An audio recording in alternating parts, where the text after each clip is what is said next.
Привет, геймеры! Добро пожаловать в новый выпуск нашего обзора игровых новостей, где мы, команда Game Room Игры-новинки, расскажем вам обо всех самых захватывающих событиях игровой индустрии. И на этот раз мы подготовили для вас актуальные и захватывающие обновления, включая геймплейные детали Fallout London, GTA 6, Stalker 2, Cyberpunk 2 и множество других увлекательных проектов. Итак, геймеры, приготовьтесь начать захватывающее путешествие по миру игр. Но перед этим не забудьте подписаться. А теперь погнали разбираться во всех деталях. Таинственное видео с кратким взглядом на новую видеокарту Nvidia было брошено в сеть на их официальном TikTok-аккаунте. Теперь, когда сердца геймеров и энтузиастов начали биться сильнее, внимание обращено на 8 января в 19:00 по московскому времени. Что же там скрывается за этим загадочным трейлером? Согласно сообщению аналитика Джеффа Граба, игра о Блейде выйдет только в 2027 году. Ранее в его профиле на LinkedIn появилась информация о том, что игра находится в разработке уже 2 года. Граб ожидает, что разработка и доработка игры займут примерно 6-7 лет. Он предполагает, что 2027 год – наиранее возможный срок выпуска. Вероятно, такой запас времени предусмотрен для возможных задержек и различных проблем. Выход игры совпадает с выходом новой консоли Xbox. Если верить слухам, Microsoft планирует выпустить свою новую консоль уже в 2026 году. Игра Marvel's Blade, возможно, станет одним из основных релизов. Таким образом, игра выйдет как для Xbox Series, так и для следующего поколения консолей. После недавних новостей о судьбе ремейка Knights of the Old Republic, поклонники «Звездных войн» начали размышлять, получат ли они что-то интересное. По слухам, компания ID Software занимается игрой по лицензии Star Wars, которая, по предположениям, станет эксклюзивом Xbox и расскажет историю Мандалорца. Эта информация поступила от инсайдера Extras. Он уверен, что новая игра по «Звездным войнам» от авторов Doom может увидеть свет в 2024 или 2025 году. На данный момент это лишь слухи, но идея, безусловно, интересна. Если Software действительно разрабатывает игру по «Звездным войнам», они, вероятно, воспользуются своим собственным опытом и технологиями. Лично мы бы хотели увидеть результат слияния их подхода с богатой вселенной «Звездных войн», так как у Software есть впечатляющий опыт в шутерах, и они без сомнения создадут нечто невероятное.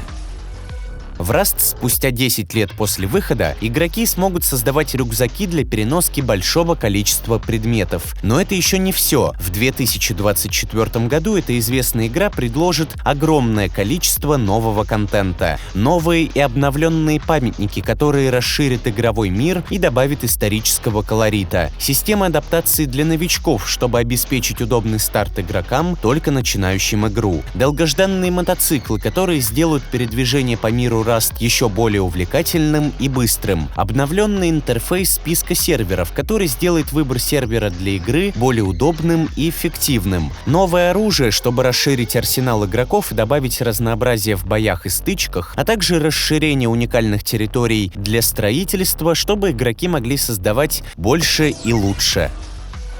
Геймплейный трейлер игры The Relic: The First Guardian от южнокорейской студии Project Cloud Games — это своего рода конкурент Dark Souls, хотя этот экшен совсем не похож на типичные хардкорные игры. В ролике авторы продемонстрировали бои и разнообразное оружие, ключевые механики и сражения с врагами. По сюжету главным героем станет последний страж, который отправляется в путешествие, чтобы спасти мир, погруженный во тьму после уничтожения артефакта. Страж должен будет собрать осколки разбитого реликта и заполнить пустоту в мире. Графически игра выглядит довольно интересно. Релиз запланирован на 2025 год для ПК и игровых консолей.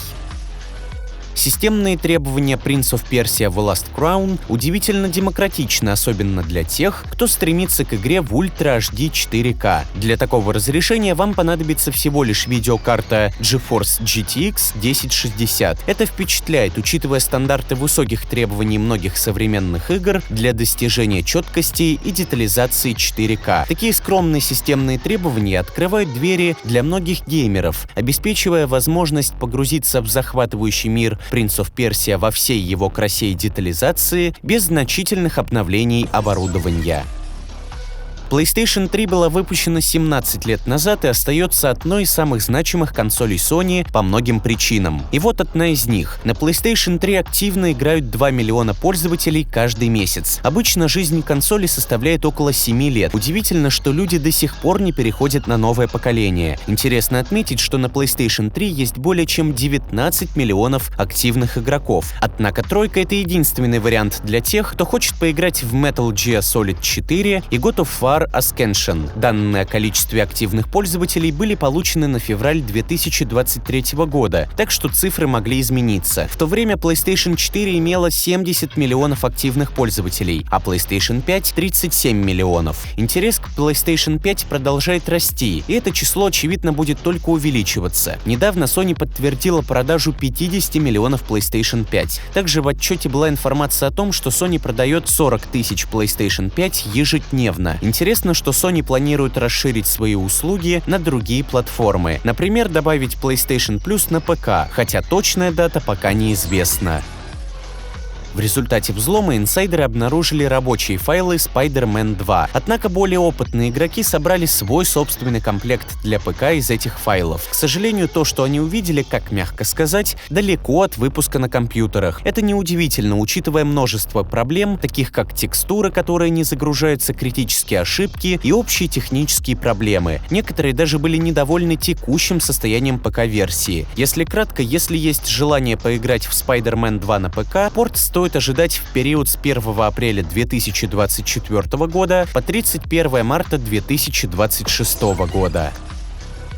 Компания GSC опубликовала календарь на следующий год перед зимними праздниками, включая скриншоты из Stalker 2. Собственно говоря, ничего такого не было замечено, и можно было бы просто пропустить эту новость. Однако игроки заметили интересный момент. Февраль сильно отличается по цвету от других месяцев. Если вы следили за последними новостями, то знаете, что в трейлере был обнаружен истерик с возможной датой выхода, точнее 15 февраля. Напоминаем, что официально было заявлено, что игра должна выйти в первом квартале года. Совпадений слишком много, и есть некоторые предположения, что GSC может скоро объявить о дате релиза, поэтому мы будем следить за развитием событий. Пока все ожидают, что Bethesda начнет исправлять Starfield и некоторые перестанут накидывать ложь людям, группа модмейкеров Team Phoenix объявила дату выхода глобальной модификации для Fallout 4. Так, релиз Fallout London состоится на ПК 23 апреля. Кроме того, авторы предусмотрели 13-минутное видео с деталями геймплея. По размеру мира игра будет приблизительно как Fallout 4 и Far Harbor вместе взятые. Разработчики также поработали над некоторыми аспектами, такими как радиостанции.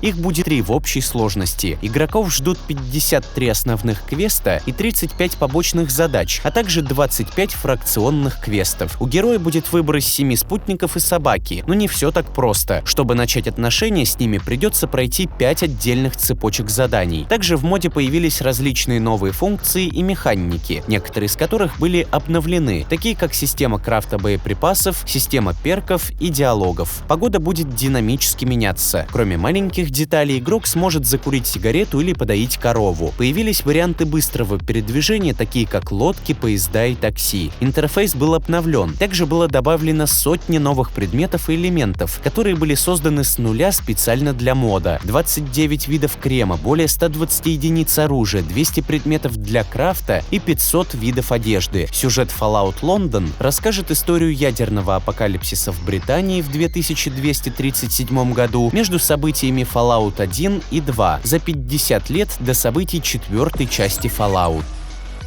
Кажется, Stalker 2 находится на пути к своему официальному релизу, давая нам все больше возможностей окунуться в его мир. Уже сейчас на Xbox можно начать предзагрузку игры, но здесь есть нечто удивительное, что привлекает внимание. В приложении Xbox для ПК предлагается скачать дополнительные 273 мегабайт бонусного контента за предварительный заказ. Разработчики ранее обещали выпустить игру в начале 2024 года, в период с января по март. Это один из тех моментов, когда ожидание начинает вызывать у игроков все больше интереса. Игра Stalker 2 является продолжением культовой серии, и кажется, ее запуск станет одним из ключевых событий в мире игровой индустрии в ближайшее время.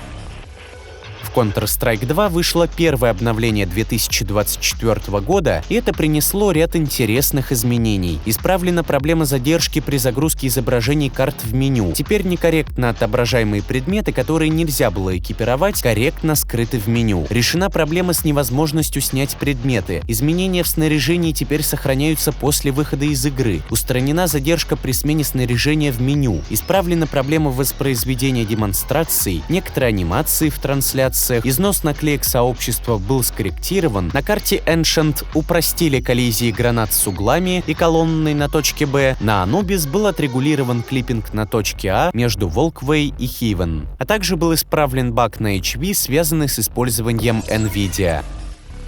В игре Cyberpunk 2, которая имеет кодовое название Орион, могут появиться более разветвленные сюжетные линии, определяемые выбором жизненного пути. В Cyberpunk 2077 игроки сталкивались с выбором между детем улицы, корпоративным или кочевником, как заявил руководитель нарратива в SD Projekt Red Филипп Вебер в подкасте Arser. Он уточнил, что в следующей части компания хочет исправить недостаток влияния этих путей. Разработчики дали обещание, которое в итоге не смогли выполнить, а игроки хотели, чтобы эти жизненные пути были более проработанными. Это даст возможность играть с кардинально разными типами персонажей. Влияние жизненных путей в основном ограничивалось разнообразным началом игры, а затем все сливалось в одну историю с дополнительными вариантами диалогов. Вебер в настоящее время работает над Ведьмаком 4 под кодовым названием Polaric, в то время как сиквел Cyberpunk находится на концептуальной стадии разработки.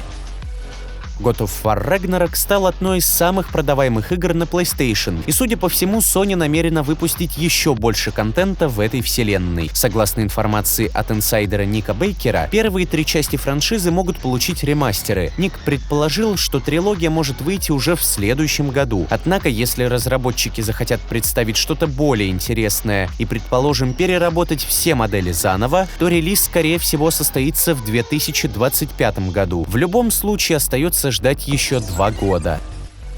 Официальный трейлер GTA 6 вышел всего несколько недель назад, и уже в сети появились подробности о долгожданном продолжении, судя по информации от ютубера Legacy Killa. Основной сюжет охватит всего лишь 35-40 часов, несмотря на то, что игра находилась в разработке по меньшей мере в течение 8 лет. Например, компания Red Dead Redemption 2 занимала от 50 до 60 часов на прохождение. Однако не торопитесь расстраиваться. Прохождение сюжета в GTA 5, предположим, занимало примерно 30 часов, но помимо этого в игре было множество дополнительного контента. Большинство фанатов ждут, что GTA 6 хоть и уступает по продолжительности основного сюжета, но будет компенсирована колоссальным количеством второстепенного контента, заданий и других развлечений. С учетом того, что каждая часть GTA почти всегда была больше предыдущей по количеству времени, которое можно было провести в игре, за исключением Сан-Андреас, мы уверены, что 100% прохождение GTA 6 может занять сотни часов. Лично мы считаем, что Rockstar сделает повествование более насыщенным и сфокусированным, избегая излишних захлестываний персонажей. Однако мы полагаем, что для многих факт того, что игра окажется не такой долгой, как Red Dead Redemption 2, может быть даже плюсом. Но интересные новости не заканчиваются тут. Наиболее внимательные фанаты, кажется, нашли актрису, которая сыграла Люсию, главную героиню GTA 6. Судя по всему, это Анна Эспозито, актриса бразильского происхождения. Несколько фактов указывают на ее участие в проекте. Во-первых, Люсия в игре выглядит и звучит идентично Эспозито. Во-вторых, она проживает в Нью-Йорке, где расположена студия Rockstar, и местоположение часто влияет на работу актеров. В-третьих, все социальные сети актрисы переведены в режим приватности, что, безусловно, свидетельствует о подписании ей строгого соглашения о неразглашении. А еще, как бонус, Эспозито снималась в криминальном сериале Law and Order, где также участвовали актеры из GTA 5 и Red Dead Redemption 2, такие как Стивен Ок и Роджер Кларк. Если что, то есть большая вероятность того, что именно Анна Эспозито сыграет роль Люсии в самой ожидаемой игре столетия. Пока мы ждем выход Зева 4, кажется, что скоро можно будет отправиться в путешествие по миру Геральта в настоящем высоком разрешении. Во-первых, моддер под ником Hulk Hagen перенес графическое улучшение HD Reworked Project Next Gen Edition для Zever 3 на следующий год. Более точно, он планирует завершить работу после выхода официального редактора модов. Но есть и хорошие новости. Он выпустил мод для улучшения камней и скал по всей игре, названный Next Gen Rock, который уже доступен для загрузки. Благодарим вас за то, что провели это время вместе с нами, следили за последними новостями игровой индустрии. Не забывайте подписываться на наш канал, чтобы быть в курсе всех обновлений и будущих обзоров. Мы рады были поделиться увлекательными сведениями из мира игр с вами. Ваше мнение и отзывы очень важны для нас, поэтому делитесь своими мыслями в комментариях ниже. Мы также приглашаем вас присоединиться к нашим группам ВКонтакте и Discord. В этих сообществах вы сможете обсудить игры, получить ценные советы от опытных геймеров и поделиться своими впечатлениями. Мы ценим вашу активность и готовы создать пространство для настоящих ценителей игр. Спасибо за просмотр и до новых встреч на Game Room Игроновинки, где всегда все делается с душой.